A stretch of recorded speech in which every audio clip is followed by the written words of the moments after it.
welcome back to the What the Falk Sunderland Preview Podcast. We've really been bonding with MK Dons this week. First, we've loaned them one of our strikers. Then we faced them in the Pizza Cup quarterfinals, and we go head-to-head on Saturday in the league.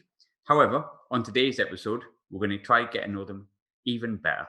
So to discuss Saturday's game at Stadium MK, it's Liam, who's returning from the MK1 podcast. Liam, how are you feeling? Are you all right? Yeah, not too bad, Graham. How are you? Yeah, not too bad. We're speaking in the immediate aftermath of our two teams playing, but I think even though it was a quarter final, it's not the most prestigious trophy on the planet, is it? No, not really. I mean, it's been nice to win it, of course. Trip to Wembley and a trophy, but I think if you bow out of it, it's not too much of a big deal.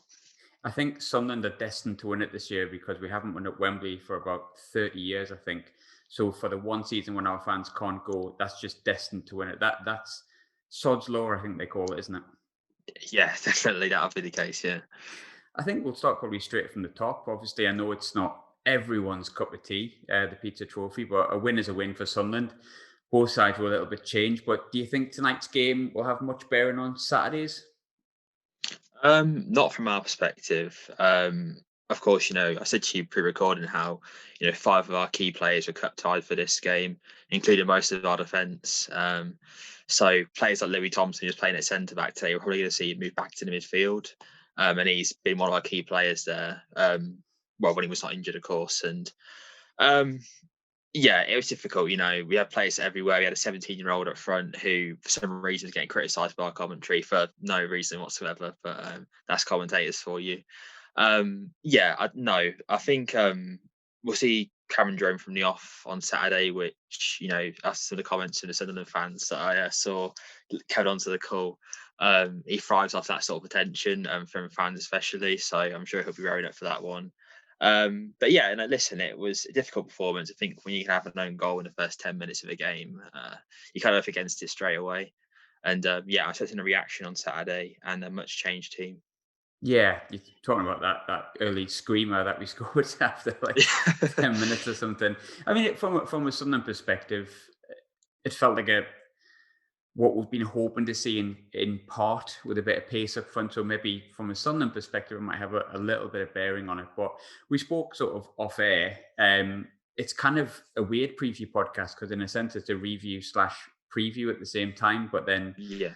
it's difficult to preview a game because both sides were a little bit changed. I think Sunderland fans listening could probably pinpoint the players that will play from the start on Saturday that played from the start tonight, and there's probably about 6 or 7 off the top of my head. But how many of those players are we likely to see from your side starting the weekend? You touched on the fact you had a few players out of position, but which ones? How many changes do you think they'll make for Saturday? I'd say out of the ones that started tonight, I'd say 7 have a good chance of starting on Saturday. As I mentioned, Louis Thompson will come back to the midfield. He'll probably take the place of Lasse Sorensen, who, to be honest, wasn't great tonight. Solanola won't start. He'll be replaced by Ethan Laird, who's the loanee from Man United, who has been really good for us, really energetic, likes to go up and down the wing, and should be a good match. Whoever plays at left back for us, Sunderland. I know it's been a bit changing recently with that position. Lewis Johnson won't play. 17 years old. He's just a youngster. I think Cameron Jerome will come in for him. Of course, Scott Fraser will play. He's the best player by a country mile. We'll see Harry Darling come back in. He's a recent recruit from Cambridge. He's been a rock since he came into the team. Back-to-back man of the matches. He'll probably come in. Well, he'll come and play. He'll come and place Louis Thompson, but he won't be directly swapped for him because Louis Thompson will come back to the midfield. And of course, Andrew Fisher will come back in goal. He's been the league goalkeeper. He's really pivotal to our system. And as you saw from tonight, Lee Nichols has really struggled with playing behind the back. And even tonight, shot stopping, which is usually his number one skill, he couldn't even do that tonight. So yeah, quite a few changes, but it mostly be switching some players around and getting some players back who clearly we missed tonight. I was thinking that when I was watching the game, because obviously I've watched both games that were played this season, and I was at both games last season as well, both before Russell Martin came in and after. Um, and obviously you play from the back an awful lot. I think you can see that's kind of the way you played, but it felt like I wouldn't say you really struggled, but there's a few times when I was thinking, oh, hang on, we might be in here. Was that mainly Yeah. down to the goalkeeper? Because he looked shaky, but I'm sure he was the goalkeeper that played at the Stadium of Light, but I could be wrong. No, I think it was Fisher. Was it Fisher? Maybe I'm wrong. I can double check if you like. But no, yeah, Lee Nichols unfortunately doesn't ooze any confidence to that back line. We saw it at the start of the season, and that's why Fisher's ultimately come in. And done wonders, and that's why he's got a new contract and in the January window, for that precise reason. But yeah, look, it was a makeshift back line. I think once we have Harry Darling back in, um, he's a lot more accustomed to playing out from the back. And whilst we lost Richard Keogh in the window, we've replaced him with a equally as good player in Harry Darling, who's much younger and is a very similar mould of a player. So yeah, having him, Louis, and O'Hara as the back three on Saturday, which is most likely, um, that will feel a lot more comfortable and be a lot more better passing out from the back. And I think for Sunderland, it will just be applying that same pressure they applied tonight. You're really getting at the back line, trying to force those mistakes. And I think with players like Wyke and maybe Ross Stewart, if he's going to play on Saturday, they're going to cause problems, and they might score a goal like they did tonight. Yeah, I mean, it did seem like there was a few times we did cause issues. Probably didn't do enough with it when we did pick up the ball high up the pitch. But I think in general, based on how you're doing and the games that I've seen, which is not as regular as yourself, obviously, it seems that a lot of teams will go into the game plan pushing high up because of how you play. But you seem to handle it 9 times out of 10. Is there any particular games that you can recall where you've really struggled with a high press? I mean, yeah, the obvious one is Plymouth away. That they went into that game really confident. Plymouth ran a terrible run, and to be honest, from minute one, they just pressed us really high. It wasn't. It felt like it was constant, but it wasn't. It was just short bursts of pressure when we had the ball, and particularly in the number 6 role, in the pivot role, where usually David Kasimi plays, but we're likely to see probably Ben Gladwin play there, but it'll be a combination of him and O'Reilly on Saturday, unless Kasimi is back. But we haven't heard anything about that yet. So yeah, applying pressure to that number 6 role is very important, and players did that really well with players like Kamara.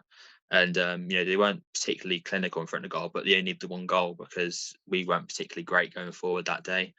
So yeah, I mean that's pretty much the key to trying to beat us, is applying the pressure early, putting us under the cosh. And like today, if you get the early goal, we're going to struggle to break you down, especially with your defence, especially on the road, which have been really good as of late. Yeah, we're incredibly weird away from home and pretty bad at home for want of a better word, Yeah. and all right away from the stadium. Like, so I suppose we prefer our away games this season, if there's such a thing in 2021 as an away game and a home game. Um, you touched on it a little bit before about a particular player that we spoke about in the last podcast. I was really impressed with him at the Stadium of Light. Obviously, I think he was your best player again tonight. I think he's been pinpointed as probably one of the best players of the best signs of the season, which is just typical Sunderland luck. But just how good is Scott Fraser? Yeah, he's well, we talk about on the podcast, he's our creative hub. Everything we do attacking wise is pretty much him. We've tried to get goals around the team because we know we can't rely on players like Joe Mason and Cameron Jerome to really be scoring lots of goals. And luckily for us, as of recently, they have been. Of course, they didn't tonight, but I think tonight was an anomaly performance, to be honest. Yeah, Um, but yeah, I mean, he's terrific, and the fact we got him on a free in the summer, it's obviously spoke about him a lot in the last podcast, as you mentioned. But I'll be very surprised if he's here this time next season. Yeah, I mean, I think there'll be a lot of championship clubs interested in next. Well, they were interested in last summer, and they're going to be interested in him in the summer coming up as well. And yeah, he's just the epitome of what this team can do, and how Russell Martin's kind of bringing in this team in terms of the quality of play we're bringing in and how they can be converted in this system, and hopefully either kept here and to push on to the championship and beyond that, or sold on for a decent fee which we can reinvest back into the club. spoke a little bit about obviously Scott Fraser, like I say on the last podcast, and I think he's just got better and better from the highlights I've seen and from the 94 or so minutes that I've seen tonight. You've touched on already. You're a little bit worried about losing him in the summer. Um, if you were to leave, does he then become the model of what MK Dons kind of plan on being? If that makes sense, I don't think anyone plans on being a selling club, but I think you've got to be realistic as any club in League One that if you have a player that looks like he's championship level, you sell them on at least a profit. But how much is he? How much is he worth? Do you think? How much would you want for him? I mean, at the very minimal 7 figures. I think that's what he does. That's what as a player value he deserves. I mean, I think if a club came to us and said, "Look, here's £2 million with some add-ons, we'll take him off your hands," I think the club would probably take that. To be honest, that would be too good of an offer to turn down. And considering I said we got him for not for nothing, but a free on the summer, that's Yeah. incredible ROI, or return on investment if you know what ROI is. But yeah, like listen, that's what we're trying to do. We're trying to, you see from this transfer window, we're bringing so many young talents like Charlie Brown, like Matt O'Reilly, who have this high upside, who we can, Russ can nurture. And we've seen with players like Kasimu and Saranola who have come through the system this year, who particularly Matt Saranola, and a player that was almost released before Martin came in and has really blossomed into this system. And whilst he lacks a bit in the creativity going forward, he certainly adds to that in his defensive ability. And it's going to be. I think he'll be another player in this club who can really push on and do what likes of Dele Alli have done and George Baldock have done in terms of really, show this academy in a good light and push on into the top division. But yeah, with Russ at the helm and the recruitment we've got, I feel we're going to do well.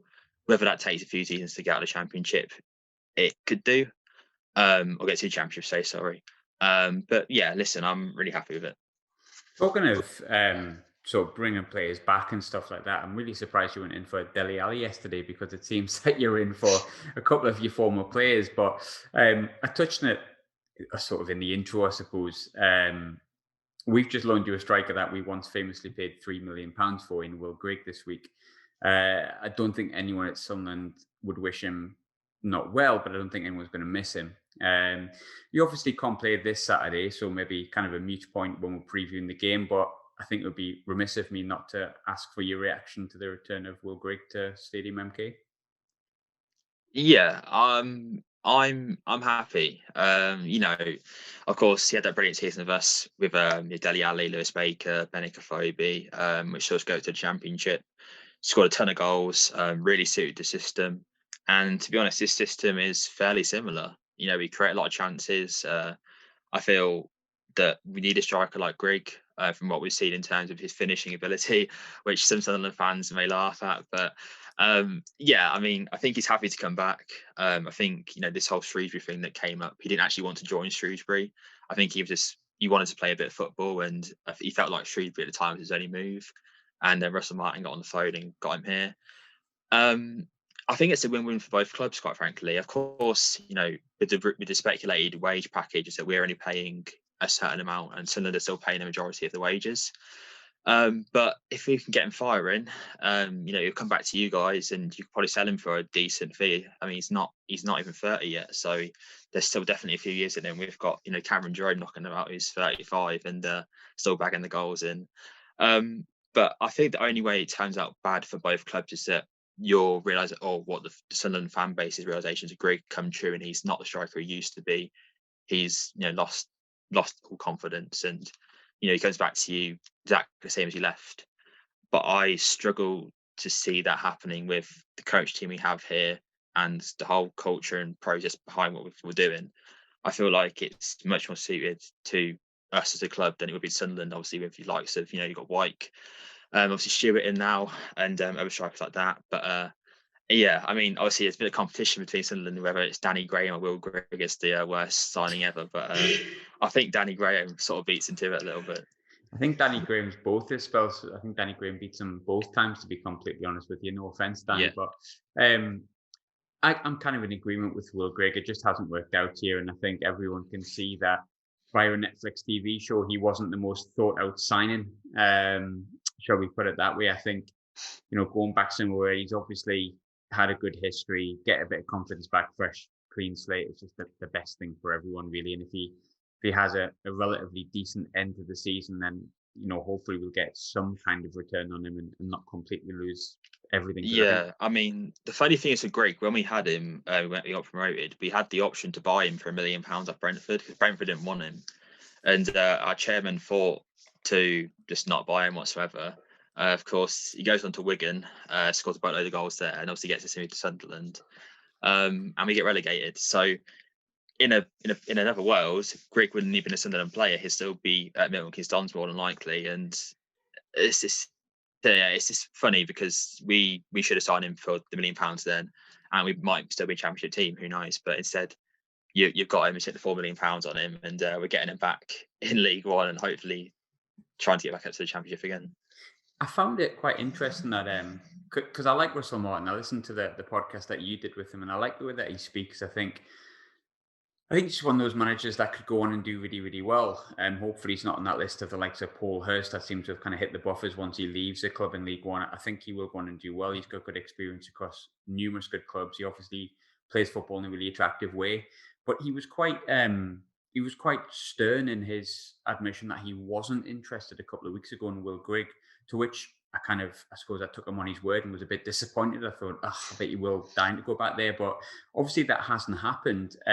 Reading between the lines, what do you think happened there? Do you think it was a case of you didn't think you could bring him in and other clubs would want him and pay more wages, or? Yeah, it was funny because we had a very similar situation with Scott Fraser in the summer. There's rumours of Scott Fraser joining. Our local reporter, Toby Locke, asked him about him. He said, "Oh yeah, Scott's a great player, but we don't think we can get him in." And then a week later, he's at a pre-season friendly game and he signs.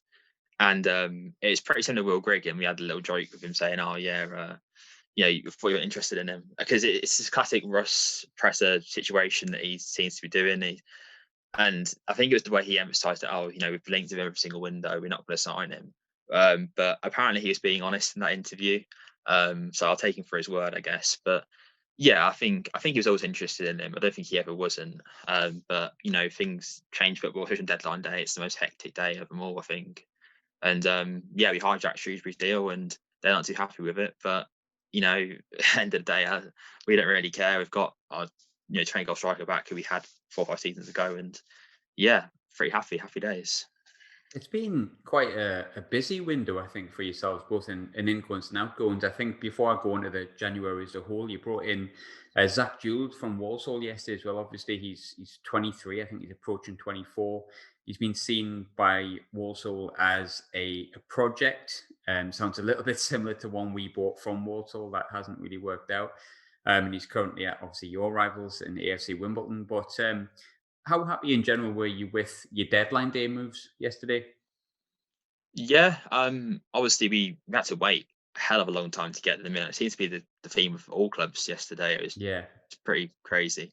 But yeah, I mean, Jules is decent. I think he's a left side centre back, what we're expecting. 6'3", quite tall, quite powerful, kind of what we need really. You saw how tonight we were pretty poor for set pieces.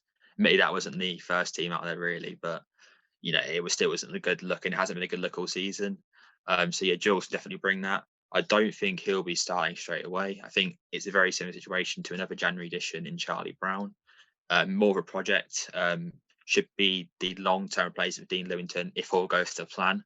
Louis coming, maybe not towards the end of his career just yet, but next season could be a pivotal season in terms of where his playing time drops a little bit. And I feel as though Zach can come in and really try and get that role off him. But yeah, I think him and Grigg, obviously we've talked a bit about Grigg already, but you can't really complain too much. We wanted 2 in for the day, and we got 2 players in and didn't let anyone else go. But yeah, 6 incoming, 6 outgoings. So, and of course a few contract extensions. Yeah. So yeah, pretty happy with January in general. Looking at obviously January as a whole, you obviously made those signings yesterday. We made 3 outgoings yesterday. I think both clubs did the bulk of what they wanted before the window closed. Obviously, you touched on Charlie Brown, which is a fantastic name for what it's worth. Ethan Laird came in before, you touched on him as well. Matt O'Reilly seems to be more of a player that's going to come straight into the team, but they've all had a bit of a taste of first team football. You touched on a couple of them already. In particular, Matt O'Reilly, did they look like there could be good additions? I know he got off the mark on Saturday and was taking your corners tonight, so it seems like he's going to be someone who's going to play on a more regular basis than maybe the other two.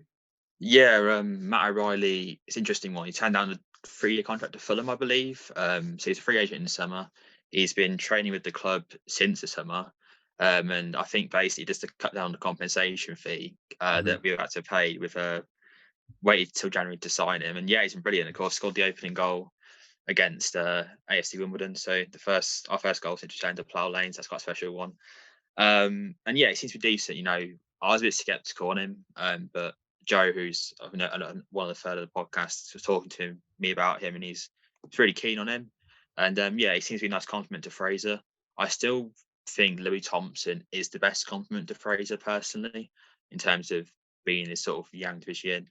But yeah, listen, it's another depth player, if not more than that, in our midfield. We've only got 3 midfielders in our team. We have about 8 or 9 midfielders, which is ridiculous. But I think they're all really good players. And it's a good sign. Like, for free, you can't really complain too much. And he seems to have that huge upside, which attracted clubs like Dortmund previously.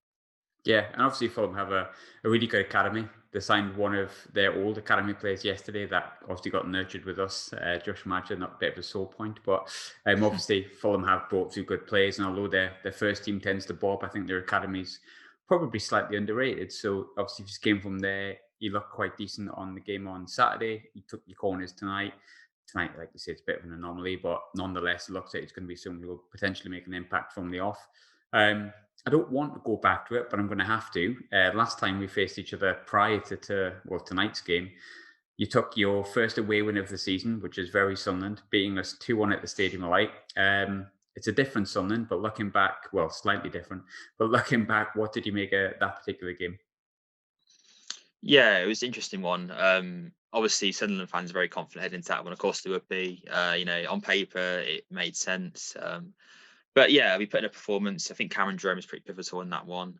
I in the same again. He's getting Sunderland fans tagging him and all these posts tonight. He's going to be rolled up for that one, and you're just asking for it, I think. And yeah, first team we back. Obviously, I mentioned the cup type players. Darling's a rock at the back, and yeah, I think to look at this result tonight and think it's a replication on Saturday is a bit naive. Obviously, most of the fans may not know that. Based off their tweets earlier, they don't. But it's a bit interesting. I think it'll be a lot more competitive, and I'm hoping we can get. Yeah, I think a point's a good result, to be honest, on Saturday. Sunderland are very good away, as I mentioned. I think is it 12 unbeaten away now in a row, which is mental. So yeah, I think this is going to be a good test for this team. We've placed 2 teams who they're okay, but I think Sunderland, they're team pushing for playoffs. They're in the playoffs right now, and it's going to be a real test. And I'm hoping that the team steps up for sure. With the game at the Stadium of Light, obviously us losing that 2-1 at the time, Yeah. it is different because Parkinson is different to Johnson vastly, but at the same time, it's not transitioned into a Lee Johnson team just yet.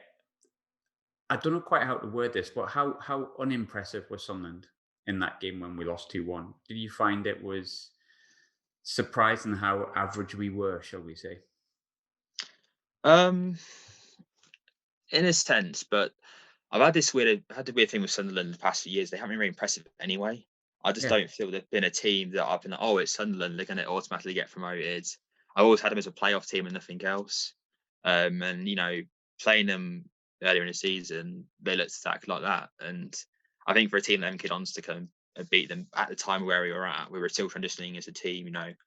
We had Fisher was still transitioning to the team and things like that, who has proven to be a really key piece in the squad. Yeah, it was. I wasn't. I mean, yeah, same thing. You have 64% possession on the game, which is basically it's kind of replication of what we used to do. Really, have a lot of possession, not really do a lot with it, and then you lose the game, and you don't really know why. But yeah. Listen, I'm not. You probably have a better idea of me than what's changed in terms of little things from a Parkinson to a Johnson team, but from what we saw tonight, at least, there seems to be a lot more clinicalness regarding the team in general. Of course, White came on and he was playing against a bunch of kids, but he still did well to score the goal and this to sort of put the nail in the coffin. And it's going to be much like be different from us tonight. It's going to be a lot different from what we saw from you at Stadium of Light, I think, on Saturday. God, I hope so. I don't think it can be much worse than that day. That was a bad performance. Talking about, we've touched on Cameron Jones before. I do remember his tweet. Thankfully, I also remember Sam Allardyce ragging him across the dugout once, so I'll let him off. We're at least level on that, I guess. But he scored the winner that day. He's been hugely important for MK this season. I can't remember where I read this, but I think it was top 5 League One signings, and you had 2 players in there. Scott Fraser, we've touched on, but Cameron Jerome was in there as well. He's 35. He's a bit of an old man these days in footballers' terms, but what has he brought to Milton Keynes since the summer? I mean, for starters, a bit of grit. That's the type of player. He's got a chip on his shoulder. Everyone thought he was done. He's gone for Turkey, not really done much there. But we said in the podcast, Turkey, he's in a league full of like Champions League teams and Europa League teams. He's not paying a bunch of mugs essentially. And yeah, he's just come in, hard worker for sure. I think even when without Morris, he's really taken to that Carter Morris role, which is the link-up play, the build up, the hard work, essentially, really trying to create chances to the likes of Mason and hopefully Will Grigg when he's eventually allowed to play on Tuesday against Rochdale. And, I think he's a good role model as also, the likes of Charlie Brown, Jay Bird, who's currently injured, a youngster, and of course Lewis Johnson, who played tonight. He's bound to be mentoring them about certain things, and I think he's just a good. I think he's just a good person dressing room. Russ Martin, obviously played him a lot in Norwich himself, so he knows who he is as a person. And I think to get him has been a real coup. And he did have other offers, which seems to be the moral of our sort of January transfer signings and summer transfer signings in general. But yeah, I mean, will he stay here next season? We don't know. Of course, I think he's shown that he can still score goals at a good level and has proven himself in this league. So maybe championship team will come in for him, a bit like what Richard Keogh. That's it, sort of situation happened. But yeah, I'm happy with him, and yeah, I mean, you can't really complain. He's joint top goal scorer, so yeah, he's just really good. And for League One, he's absolute coup. Talking about the 35-year-old on a free transfer that were brought in the summer, we've just released ours in Danny Graham yesterday. So I think you've Yeah, got the better 35-year-old. I think it probably speaks volumes as well. You've touched on before about there's been a lot of teams in for certain players that you've ended up getting hold of, like Will Grigg being one, Cameron Jerome being one, Scott Fraser being another. Maybe with Scott Fraser, the salary cap played some sort of part in that, because I know we were after him. I don't know if we could have offered him more, and that would have made a difference. You never really know, but I think it probably speaks volumes, doesn't it? If you're a fan, if you're looking at players are choosing MK as almost like a project in a sense, or a club to be part of.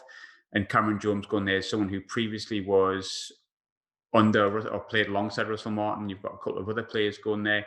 Does that give you a lot of confidence when you see players like choosing your club based on the project? Do you think actually the people behind the scenes must be doing something right then? yeah. Well, that Sunderland game specifically, obviously, it was it international break weekend, I I believe it think so. was. Yeah, I So think so. there was a lot of eyes on that game, and I remember on Twitter after the game there was a lot of tactical analysis going around about how we play football. So there's been a lot of eyes on the team since the start of the season specifically. And for example, you mentioned Jules earlier. Jules literally said in this when he first joined the club, the main attraction was playing for Russell Martin, playing the Russell Martin team. So in that such a short period of time, we've managed to sort of get players to think, oh yeah, Russell Martin, I want to play for him. I want to play for Milton Keynes Dons.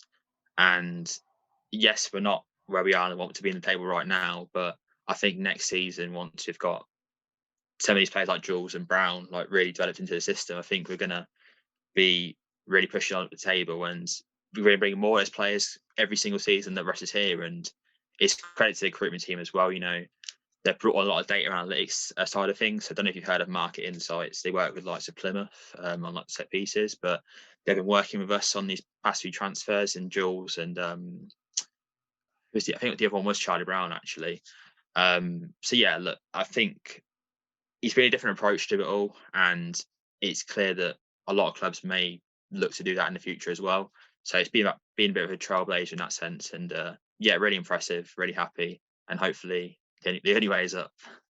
It's funny when you look back at it, because I mean, I think we touched on it previously, but when Russell Martin first took over, I think he was first team coach and was sort of playing occasionally at the time, and I seen it as well, that's not going to work out because it's the same person, part of the same coaching staff, and yet here we are, just over a year, I think, or maybe a year since, and he's now probably one of those underrated, but it's gradually getting more slightly highly rated managers in this division. Do you worry you might lose him at some point, or do you think he's here long term? Do you think you can get at least a couple of years from him? Um, I've got mixed emotions, but I feel I've heard from various people at the club that he's very embedded into it, and he wouldn't. Well, as cliche as that sounds, he wouldn't leave for any club, maybe besides Norwich. But then obviously you got the other side of which is managers have moved on in the past. Admittedly, well, for us, not many have actually moved on to a different club. They've either been let go of sacked because they've been so poor.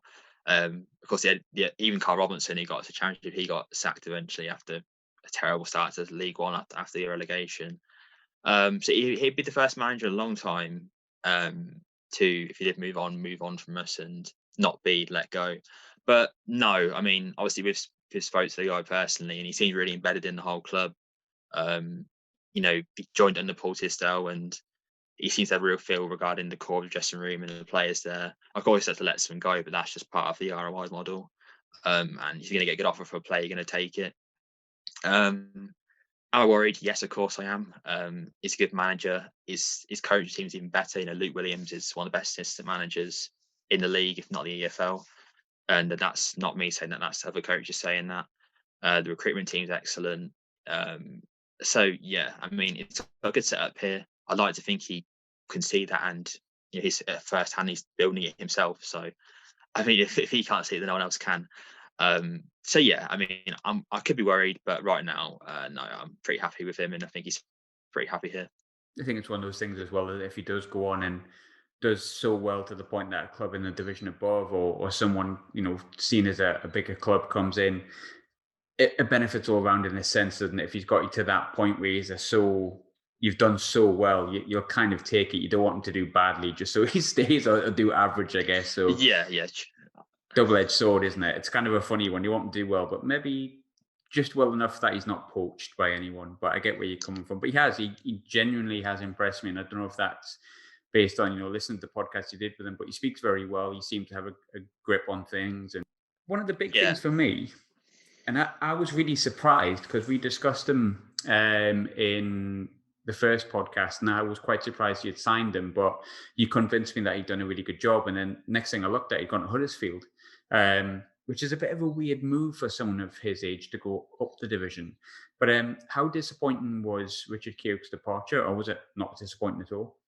Initially, it was gutting, to be honest. I feel, of course, he has 6 months left in his contract, and to get a reported 6-figure fee for him is obviously really good business. But at the time, he was one of the dressing room leaders in the team. He is the one of the better performers in the team, regardless of what people said about him. And yeah, I mean, obviously bringing Harry Darling to replace him, as I mentioned earlier, he's been as good, if not better. But yeah, I think initially I was pretty disappointed. I mean, obviously he came in from Derby, being what happened at Derby, had a chip on his shoulder, a bit like Jerome, I suppose. And Huddersfield fans didn't take too kindly to him signing. I did an article for Huddersfield Town podcast, sort of saying, judging for what he does on the pitch, and yeah, I mean, I think his goal was always to go back to the Championship. I think he maybe didn't make that clear at the time, but I feel obviously as soon as it's time for the Dons, that's what his aim was to do. But yeah, I mean, it's football, isn't it? It's like I didn't want to lose Regan Paul to Lincoln City, but he's gone, and he's probably going to be in Championship next season if Lincoln continue on the form they are. You're going to lose players, and that's the problem with this club. Sometimes we get a bit too attached to some players. Like, for example, when Lee Nichols probably moves on in the summer, he's been one of my favourites over the past few years, and I think he deserves first team football, quite frankly. So yeah, I think with the overhaul of the squad, you're going to get attached to a few players. But yeah, Keogh leaving was disappointing in the start, but getting Darling in seems to soften that wound a little bit. Yeah, and obviously, I think it speaks to your recruitment model, which seems to be working. But onto a club who, over the past few days, seem to have sorted their recruitment model out. We've been quietly impressed with the signings that have came in. One of them made his debut tonight, Jordan Jones, probably the one that's most highly anticipated. It's hard to judge tonight's game because both sides were so changed. But were there any players from Sunderland side that particularly impressed you this evening? Yeah, one in particular was Luke O'Nien. I mean, obviously he's been a mainstay in that Sunderland team for quite a few years now, but I think he dominated everything in the midfield tonight. Admittedly, he didn't have too much competition really, but to deal with Scott Fraser like he did, of course, he still has his chances, but to limit him to the chances he did have is always impressive. 8 out of 8 ground duels and 4 out of 4 air duels won. You literally cannot ask for any more from him, and I imagine he'll be starting again on Saturday. Hope So so. Yeah. yeah, after that performance, you'd hope so, wouldn't you? So yeah, I mean, he was impressive. Jordan Jones, yeah, I mean, obviously you mentioned just then, did all right. Didn't have to do too much really, did he? Let's be honest. Going up against Sorinola, who in his out of favour position didn't do too much on the whole game. Of course, had that shot, it just went wide, but I think for me, it's just Sunderland didn't have to do too much on the night in general. I feel first shot didn't have a shot on target, so I'm expecting a lot more from them. But I feel the ones that did play just did enough, and through to the next round, job done. Move on to Saturday, and hopefully for our sakes, we get 3 points. But I'm sure they'll be looking to do the same. Yeah, of course. Well, we love away days apparently, so we're quite Yeah, looking forward yeah. to Saturday in a sense. I think. Well, actually, I'm never looking forward to it after the past few seasons, but there you go. Finally, as always, what are your predictions for Saturday? What are you fancying from a game perspective, and what would your scoreline be if you had to put your house on it? Yeah, much change lineups for both, I imagine. I think we'll be seeing at least 5 changes from the Dons, probably more. And I'm sure the same with Sunderland. So 2 different teams, 2 different setups. So it's a bit more of a competitive game. And I'm going to go with 1-1. Oh, yeah, we do like that result. Well, I've said 1-1 for weeks, and we've won 1-0, and yet I said 1-0 on Saturday, and we drew 2-2. So I'm going to take a 1-1 as well, because fingers crossed that goes like it did previously. I'm wrong again and we win the game. But Liam, thanks as always for coming on. I always forget to do this, but if people do want to listen to your podcast, because obviously I've actually taken up listening to it since we've started speaking, even though I've got no affiliation with MK Dons, because been some good guests on there and it's been interesting. But where can people find you if they want to listen to the Russell Martin podcast or anything like that? Yeah, thank you for listening, first of all. And No problem. it's at MK1 Podcast on Twitter. And then if you just want to search the MK1 Podcast on Spotify or your preferred platform, it'll be on there. Nice and easy, mate. Nice and easy. Fantastic. And as always, I keep forgetting to do this because I don't care enough from my side. But if you want to subscribe, you can. You just press the button that says subscribe, and it apparently does it for you. But thanks again for coming on, Liam. No Yeah, no luck on worries. Saturday, but best of luck for the rest of the season after that. All right. Same to you.